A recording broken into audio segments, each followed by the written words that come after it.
Hey guys, I'm Bobby. So years ago when I was in 7th grade, I joined the lacrosse team. Now I was in a brand new school, brand new state, brand new community, and I knew that this was the move to make, right? So I joined the lacrosse team and I saw that there was one player named Kyle. All right, now he was the team captain. Now everybody knew him and he got to do everything. I mean everything, from the team chants to taking the last shot of the goal to starting on the team first every single game. He got to do every single thing. Now this was so frustrating. Now it wasn't until 2 or 3 games in when I was on the sidelines and I looked to the left and I saw that Kyle was on the sidelines as well. And it wasn't until Kyle said these exact words. He looked up to the head coach and he said, "Dad, put me in." Literally, my reaction was like, what? Oh my goodness. Why did this happen? The only reason he was able to do the team chants, to play the game first, to take the final shot, was because his dad was the head coach. Now this was so frustrating. This made me angry. Now, I don't know if you've ever experienced something like what I just shared, but what I experienced was totally unfair. It was an injustice I experienced, and I knew it wasn't right. See, injustices are the things in this world that are unfair, unequal, and not right. So when we see someone bullied at school for the way that they look or talk, that's an injustice. Or making assumptions about someone based on the color of their skin, that's an injustice. Or students that go to sleep hungry and don't have enough to eat, that's an injustice. What about people stuck in a lifetime of poverty? That's an injustice. Injustices are the kinds of things that when they happen, they make us stop and say, wait a minute, that's not right. Someone should do something about that. Some of us know injustice because we've seen it. Some of us know injustice because we've heard it. And others of us, well, we know injustice because we've experienced it. Maybe that's you. Maybe you were here last week and thought, so we need to see injustice before we can do anything about it. That's great and all, but what about me? I'm living in the middle of injustice. It's happening to me. What am I supposed to do? Unfortunately, I think that's a question we have to ask. Because for some of us, injustice isn't just something that happens to someone else. It's something that we've experienced before or are experiencing right now. Like, get this, did you know that some schools can't afford to give students laptops to do work while others can? Or that some students can't afford a tutor while some families can? Or did you know that some students' families can't afford clothes, so they have to wear the same clothes for multiple days in a row? Or that some families can't afford for students to play sports or participate in a hobby? Some families are struggling to even pay for bills or provide food for everyone. And some people your age have been taken away from their families and their parents and placed into the care of someone else. There are people just like you have been abused or mistreated or hurt. And some people are made fun of because of the neighborhood that they live in. Like, have you seen people getting bullied in person or on social media? Or have you seen people say awful things to or about others, or judge you or the people you love, or discriminate against each other just because of their race? No matter what the injustice is, if you've seen it or have experienced it, then you know how unfair, how painful, and how hurtful it feels. And you're not alone. So many of us have gone through something that was unfair or not right. And if you haven't, well, then I want to help you understand it. This is a super rare opportunity for you to hear what it feels like to be on the other side of injustice. So I want to challenge you not to check out for the next few minutes. Remember, part of doing something about injustice is learning to see it and listening to those who've experienced it, taking on God's care and compassion for those who've experienced it. To help us do that, let's look at a real experience from a real person who experienced real injustice. Me. Let me tell you a story of what happened in 8th grade.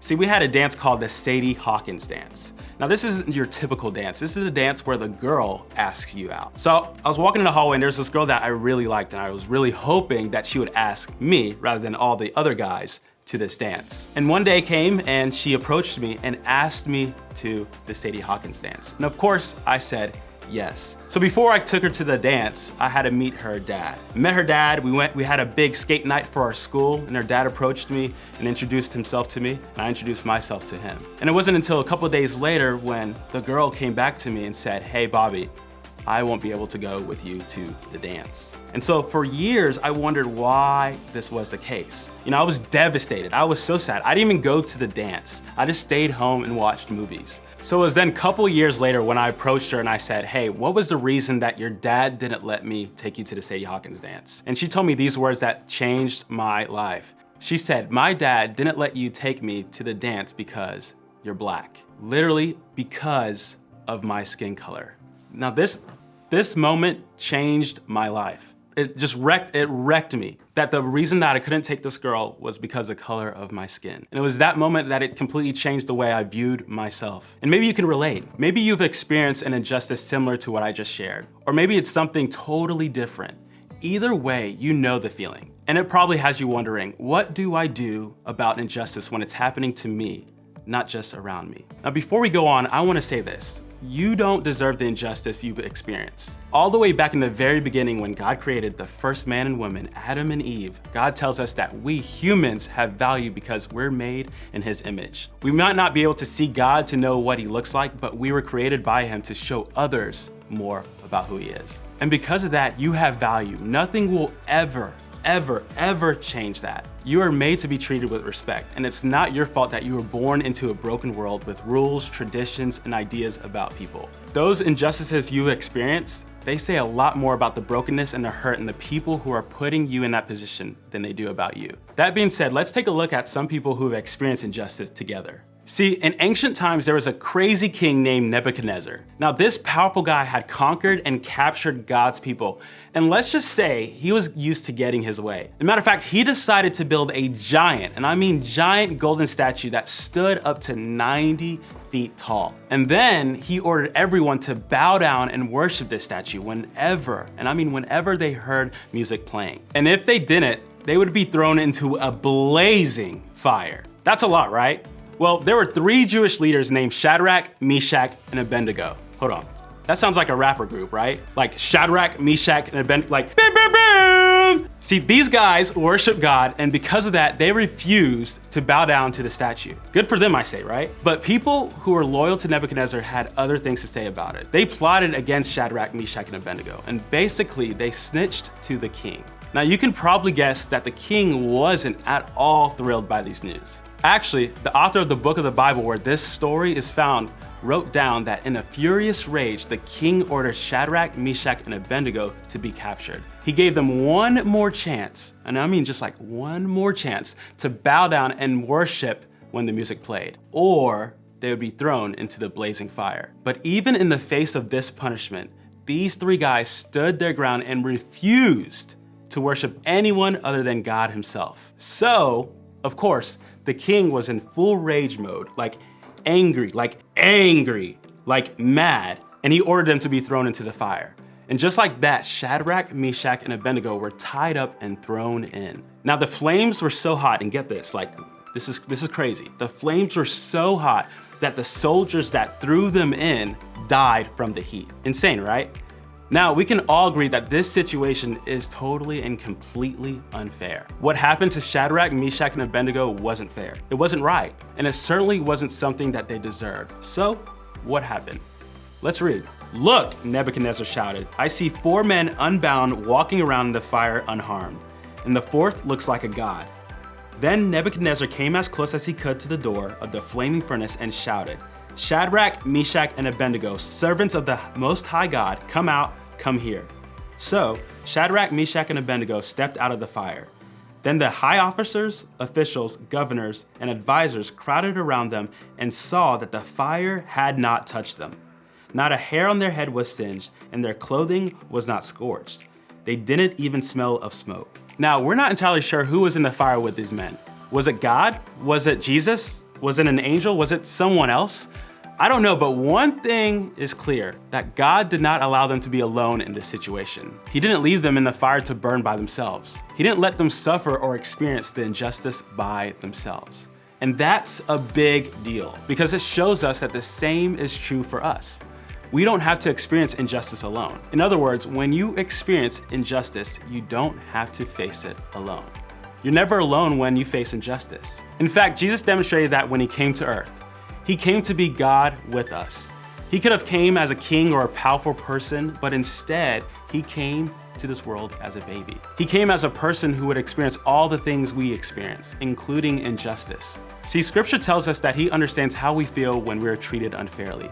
and he stands with us in it. He goes into the fires of injustice right beside us so we don't have to do it alone. When you experience injustice, you don't have to face it alone. I love the story about Shadrach, Meshach, and Abednego because when we take a closer look, every person in it gives us a different view of what injustice may look like. Maybe you totally relate to the three guys in the fire. You've experienced the suffering that goes along with injustice. Maybe you're experiencing it right now. If that's you, I want you to remember a few things. First, know that God is with you. He hears you. He made you in his image, and it means no matter what injustice you're experiencing, you have value, worth, and you're deserving of respect. And God doesn't want you to walk through what you're experiencing alone. Then share what you're experiencing. If you're experiencing injustice right now, or you're dealing with injustice that happened in the past, I'm so glad you're here because we want this to be a safe space for you to process that. We want to be people who stand up for you and stand beside you. So today, I want to encourage you to begin by sharing what you experienced. Maybe for you, that means sharing it with God in prayer, asking for him to remind you that you are not alone. Maybe for you, that means sharing with a trusted friend, a group leader, or another adult in your life that can help you. They're with you in this and they don't want you to be alone. So take that step and talk to them about what you've experienced. They just might be the very people God has sent in your life to stand in the fire with you. Also, keep going. The guys in the fire never stood down. They didn't give up, and I don't want you to either. If you're experiencing injustice, I want you to do something. Maybe that something is opening up to an adult. Maybe that something is standing up to yourself. Maybe that something is joining an organization who is already working against that injustice. Whatever it is, take a step and keep going. Of course, there's the other character in this story, King Nebuchadnezzar. Now, none of you are throwing people into a raging fire because they won't worship your statue. At least, I hope you're not. But I think there have been times when, if we could be honest, we could admit that we've participated in an injustice against someone else. Maybe we're more like the people in the crowd in this story. We've stood by and watched as injustice happened to someone else, and we didn't speak up or we didn't speak out. Maybe for you that was laughing along when your buddy made a racist joke, or standing back while somebody got bullied at school, or being the bully, or listening to music that disrespects women, or watching comedians that make fun of other people's cultures, or allowing other people to take blame for your mistakes. How about if you made fun of a girl who couldn't afford new clothes? If that's you, I want you to know this. Just because you've been that person before doesn't mean you have to stay that person now. You can change. Maybe the best step you can take against injustice is making the change to be the person who doesn't contribute to injustice. You can talk to God about that too. You can ask him to help you see the places you participated in injustice. You can ask him to give you the courage to make it right. And maybe once you find that courage, you can become the person in the crowd who's brave enough to speak up and speak out when someone is about to experience injustice.